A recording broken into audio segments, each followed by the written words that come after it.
for 6 years. I showed up earlier. I worked just as hard. Just like every entrepreneur, when you start a business, you're like, but nobody's ever thought of this before. Whatever you're doing on the side to pay your bills, you're not doing that anymore. But also these funds that we gave you, that's not for your salary. You got support from investors, but then you still sacrificed. Yeah. You sold a lot of your things so you can keep going. Yeah. Welcome, everyone. My name is Jacob Lee. This is the Founder Scoop. And today I have my friend Caleb. Thank you so much for coming. Yeah, thanks for having me on. Glad to be here. I appreciate it, man. So, Caleb, this is the first time I met you. I actually don't know very much. Would you mind just telling me a little bit about who you are, where you came from, where you grew up, and how that played a role into you becoming an entrepreneur? Of course. So I am a Utahn, born and raised, West Valley-ish area, Taylorsville. I don't know. The story it's an interesting one as far as like why I became the way I am. I think that I'll answer it to the best of my abilities. And then also I think a lot of the times people just are, and then they extrapolate looking back. I'm this way because X, Y, Z. And then I have a little brother that went through the same thing, and he's completely different path. So my backstory, I guess, of why business and why entrepreneurship and whatnot. I grew up in, like I said, West Valley, a very loving family, but a very just lower class as far as income goes. My dad never had a super stable job. And then by the time I was a teenager, actually, because of different addictions, my dad ended up in prison. Oh, man. So he was gone all of my teenage years. And so I guess early on in my life, I kind of got responsibility. I'm the middle child, but at that point, all my older siblings were moved out. So it was like myself, helping with bills and trying to be some sort of figure for my younger siblings.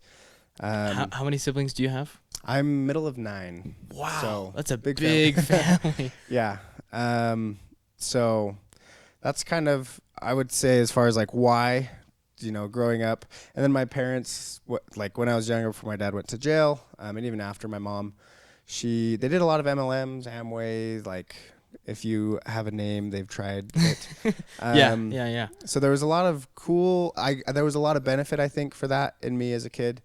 Was like the MLM, something they're really good at is getting people like the rah. There's more out there, become your own, financial freedom. So that planted the seed of like dreaming of creating something at a young age. And then they never, obviously, just like the 99.7% of people never made money using it. Yeah.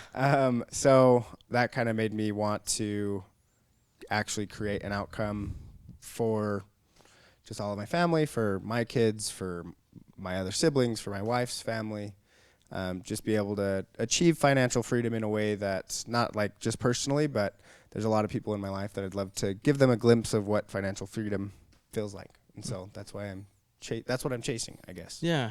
I feel like something that I really admire in entrepreneurs is that we just figure it out. Mm-hmm. If there's a problem, we solve it.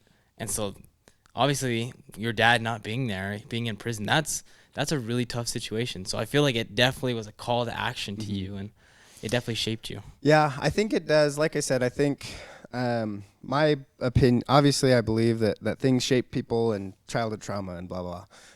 But I also think that, people, we just are, and it's all just a matter of, like, it's a series of decisions about the activity. So like my little brother, like I said, he's going down I don't want to say a similar path. He's going down a very different path, more akin to what my dad went through.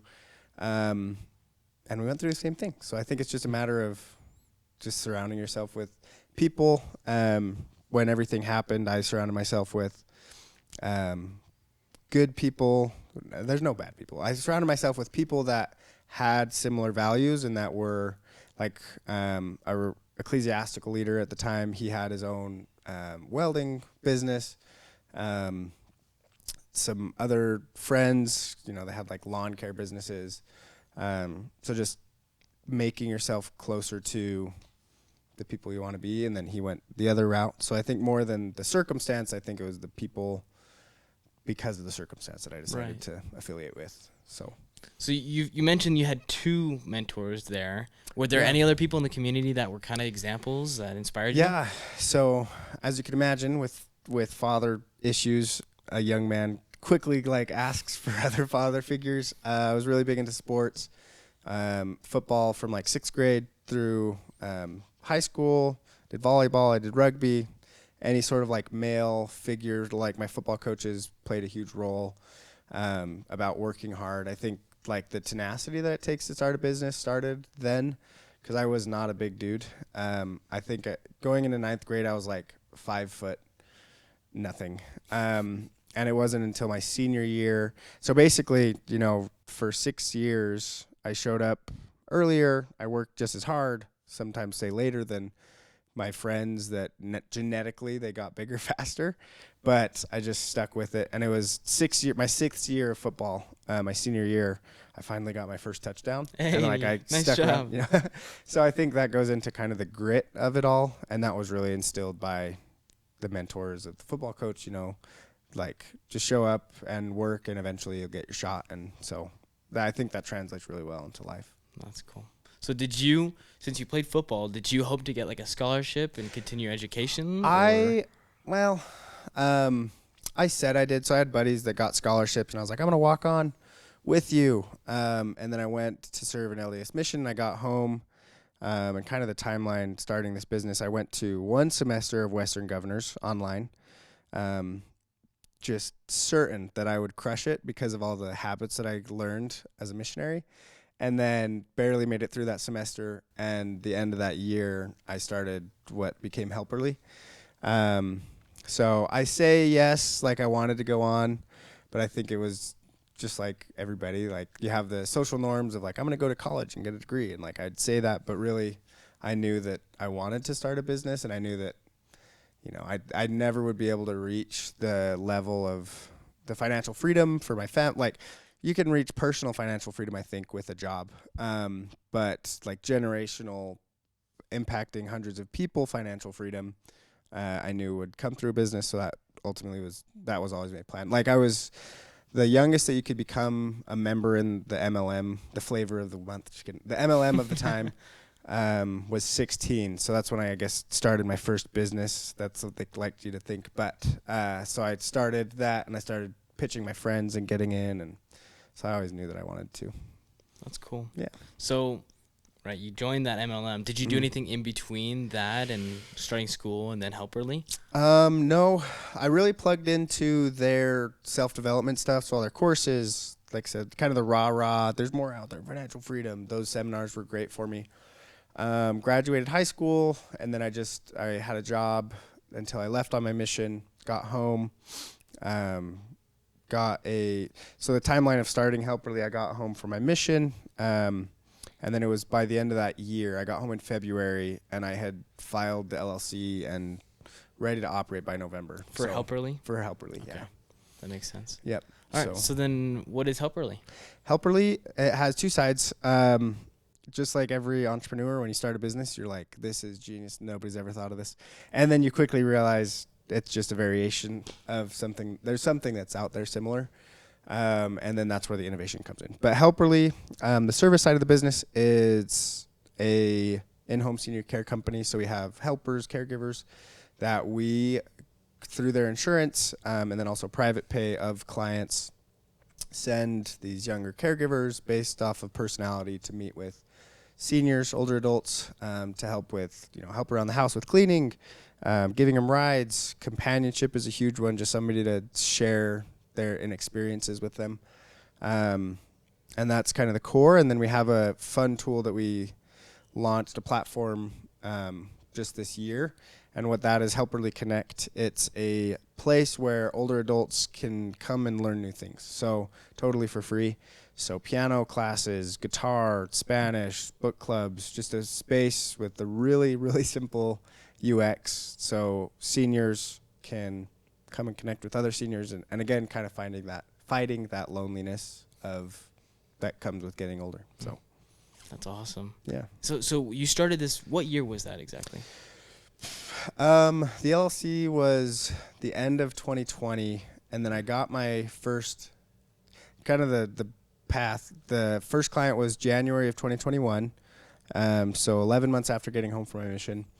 2021 was a crazy ride. I had, so that year I was getting Helperly off the ground. I got married. I had for that entire year, I had another job because I needed to pay bills.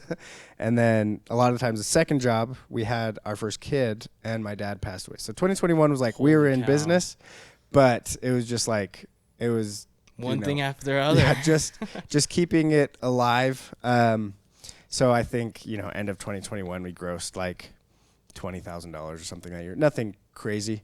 And then 2022. And was it just you at the time too? Yeah. Or did you have employees? I had caregivers a lot of the time, along with kind of that journey. I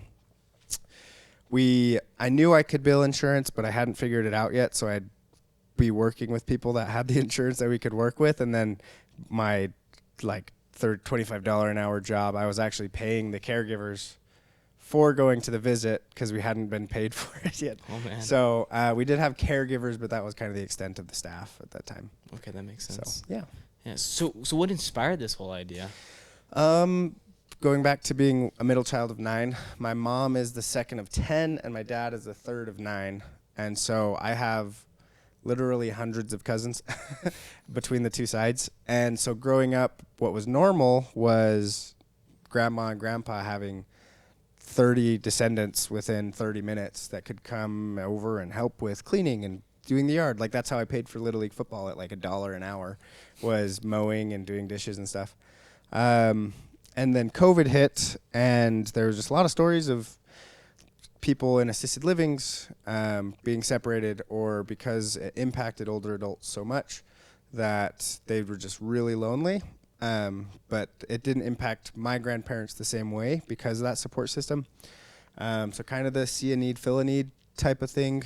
I realized that could be something that all older adults can have. It was really seeing the impact that a great support system can have on the physical, mental, and emotional well-being of older adults. And then along with that, my grandparents had a big impact on me.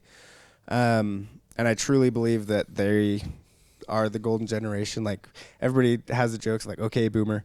But it's crazy if you think about what, even if they're 60 or in their 60s, like a younger senior, what they've lived through. Like my grandpa, my grandparents, and anybody over 60, 70 lived through, they on the tail end of the Great Depression, so they were raised by Great Depression era people, the end of segregation, the Vietnam War, the Korean War, the Cold War, like so many intense world events that they have experience in.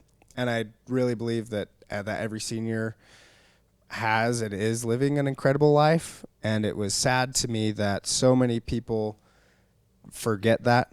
So many, by the time they get there, their family's busy, so they don't visit them as much. They're lonely. And they did the thing. They grew up. They maybe went to school. They worked for 40 years, had some kids, got married, did whatever. Now they're retired, and they're like, I didn't do anything spectacular. It's like you literally, by being alive during the time you were, did something spectacular. Mm-hmm. So that was the goal, was to try to make that like a reality for anybody that's over 60. So I love businesses that are mission-based like that. One of my goals in life is just to build many businesses that all serve and have positive impact on the world. And so it's really cool that you found a way to be able to serve this generation and be able to have a business. Yeah, thank you. That's cool. Yeah, it's been a lot of fun. Definitely, as far as starting a business, if you have some sort of mission behind you, it's pro tip, have a mission, because it makes it easier to hire talent, because people align. It's one thing to align with a mission, like if you have an e-com store or something, it's like, we want to make a bunch of money. There's a lot of people that align with that. I want to make a bunch of money too, but I also want to do it while making an impact on this generation. So it just makes it a lot easier to get talent, I think. So that makes sense. What have been some of your biggest challenges as you've started your business? Great question. So one of the big ones that I think all entrepreneurs have, if you follow Alex Ramosi, he talks a lot about it, but you have uninformed optimism. Everybody that starts a business, like I mentioned, I was like, nobody's ever thought of this before, going and visiting seniors in their home. And then you get to informed pessimism, which is you realize, oh crap, this is not that like revolutionary just in and of itself. And like I realized, oh, I won't name them, but a lot of competitors in space. And then that right below that is like the valley of despair. And you're like, well, there's no way I can break in and get market share. And so then rather than going to the next, you have informed optimism. You realize the market, and that's kind of where you have to get to is, okay, yes, obviously there's competition. And so that's the other kind of tangent is so many people are like, this has never been heard of. And I'm like, there's 8 billion people in the world having hundreds of thousands of thoughts every day. I guarantee somebody else has thought that before. It's execution. And so you get to informed optimism of like, okay, there is a market. Here's how I can get into it. And then you grow. And so the challenge in that is a lot of the time people like the want to jump from one boss to the next and not even to the next. Because you think, I'm fighting the boss of the in-home senior care business. Well, if I leave, I'm just going to be playing and trying to defeat a bunch of level ones, and it's just going to be cakewalk to get into tech. I'm just make a software feature. And then you get there and you realize it's a different one. So getting to that point where I realized in Helperly, really the business, we're providing services to seniors, but to be able to scale, the problem that we're solving is hiring, training, and retaining entry-level staff. Like caregivers, it's not difficult to become a caregiver. It's not difficult to get a CNA. And most of the time they leave to the highest bidder. So getting to the point where we have a mission and a career path for CNAs that they want to stick around long-term, that was the boss that we had to fight. And it took me a long time to realize, getting clients, especially with insurance, was really easy.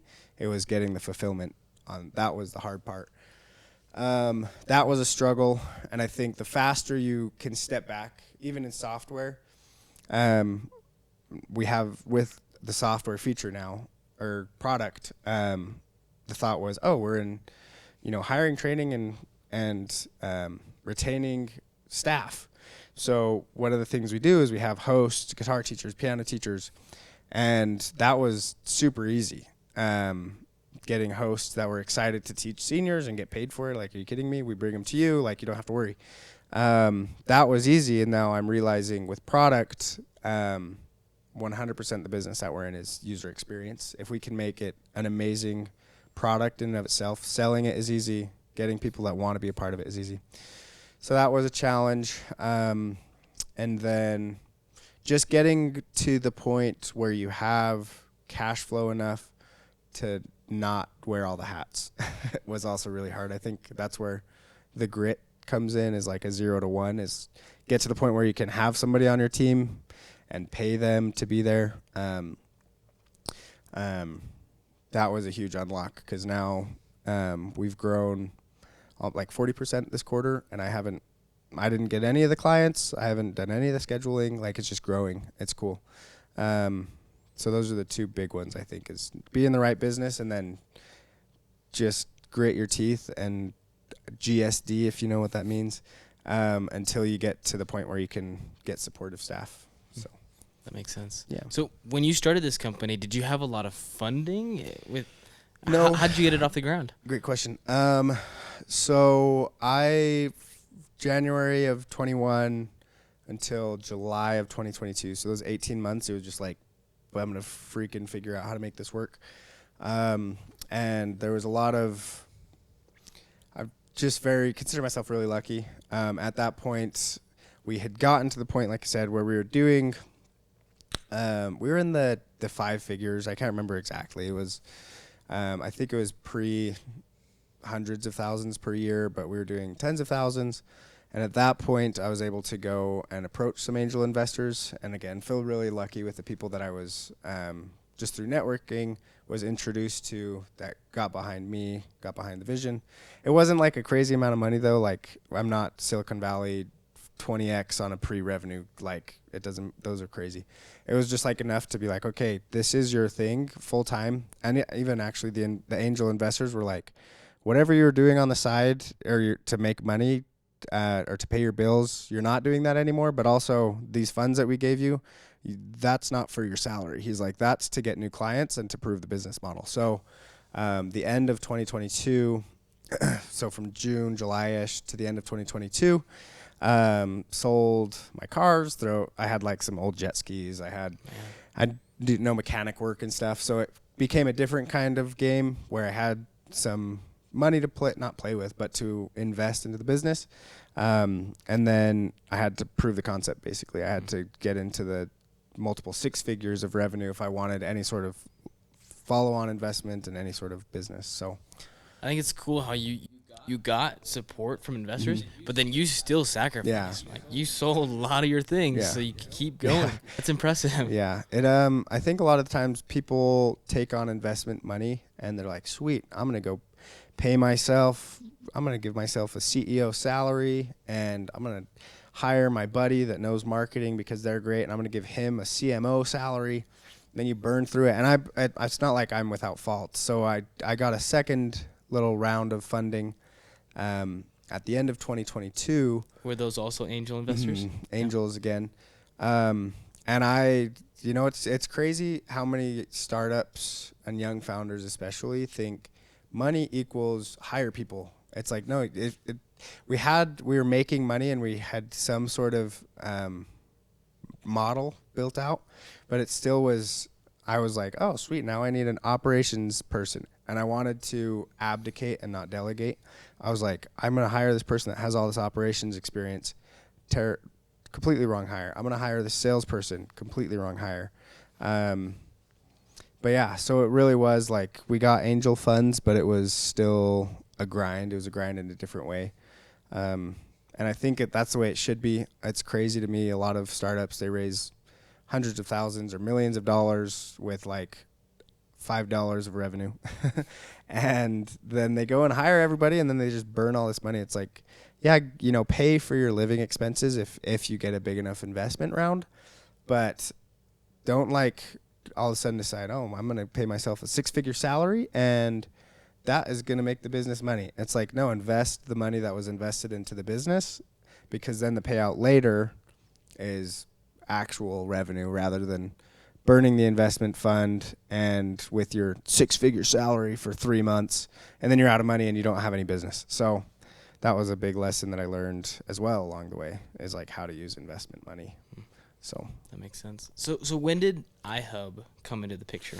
Yeah, so I was introduced to Corbin, who started iHub in 2022, from one of his portfolio companies as an angel investor. Was he one of your investors as well? Yes, yeah, I feel very lucky to have him. And so that was in June of 2022, and I think he had the idea for an iHub years ago. And version 1 for him was doing networking events at his house. So I would come to those events, and then he announced iHub at the end of last year, beginning of this year. And he's like, hey, you should join iHub, because he has quite a few angel investments that he's made, and he wanted all of them to come to iHub. But iHub's been awesome as far as the resources, like the legal advice we've used. I'm meeting with some HR people. The networking things, dinners, and it's just been valuable to have. So that's awesome. Is there any advice that you'd give to other entrepreneurs that are either starting up or they have a business going? Yeah, great question. I would say, we touched on a few, like if you get to the valley of despair and there's a reason, and it's worth pushing a little bit longer on validating to see if you can get to informed optimism. Don't give up and jump from boss to boss, because every business, and if you stretch it out, the hypothetical max of every business is the same. Like Amazon, crazy amount of money, it's all e-com. Walmart, crazy amount of money, it's all brick and mortar. But the hypothetical max, their leadership team, what Jeff Bezos and the CEO of Amazon, well, now he's not the CEO. CEO of Amazon and CEO of Walmart do on a daily basis. It's all the same. So like if you can get to informed optimism, then build something exciting. And then the other thing that I know a lot of iHub founders are trying to be in the tech space. My advice is specifically for technological founders is try to chunk down whatever your cool software product is going to do. Chunk it down into something that you can do as a service. So an example of this, or something that you can do without a budget. So many, specifically tech founders, they invest so much time and money and for something that they might not even know that they want. And then you dilute your business a ridiculous amount because pre-seed or seed rounds, they're trying to get, 15 to 30% of the company. So you just lose a lot of the company for something you don't even know. So like a real live example of this is Helperly Connect, the platform for seniors to connect and learn new things. And then on the back end, we're able to, temperature check, if you will. We ask them, how are you doing, to try to gather if they're lonely, because then we know that we have a service for them. Chunked that down. I was like, I have this idea. I think it'll work really well. And version 1 was I launched a Facebook ad saying, hey, if you're a senior and you want to connect with others and learn new things, submit your information. And then I used Zapier, which is an automation software that's like, I don't even know, $50 a month. And I had a Zap that from Facebook sent them an email. And then in that email, it had the Zoom link for the class that we wanted to do. And it had like step-by-step. And it was like, yeah, I could have spent the last 6 months building a software tool, but in one weekend, I was able to see if this actually is going to do it. So don't spend so much time building something without validation. There's always like a version 1 of whatever you're doing that you can chunk down and make money, and then from there actually build something. I think people skip that step and they wind up 2 years down the road wildly disappointed because nobody wants what they want or what they built. So yeah, Helperly, if you go to helperly.com, that's where you can see the both services if you have a loved one that needs services, or the platform to help them create an account to come and start learning new things. We're on Helperly or Helperly Care across all platforms, social media. I'm fairly active on LinkedIn, Caleb Richardson. And then we also actually have a podcast. So if you're in the senior care space, we have an opportunity to put your business in front of our users on Helperly Connect to be able to help grow your practice as well. So the podcast is called Senior Care Academy, and we're just interviewing owners, VPs, executive directors of home health, assisted living, just experts in the senior care space. So if you want to get into this space, I'd recommend listening to the podcast. And yeah, so Caleb Richardson, Senior Care Academy, or helperly.com.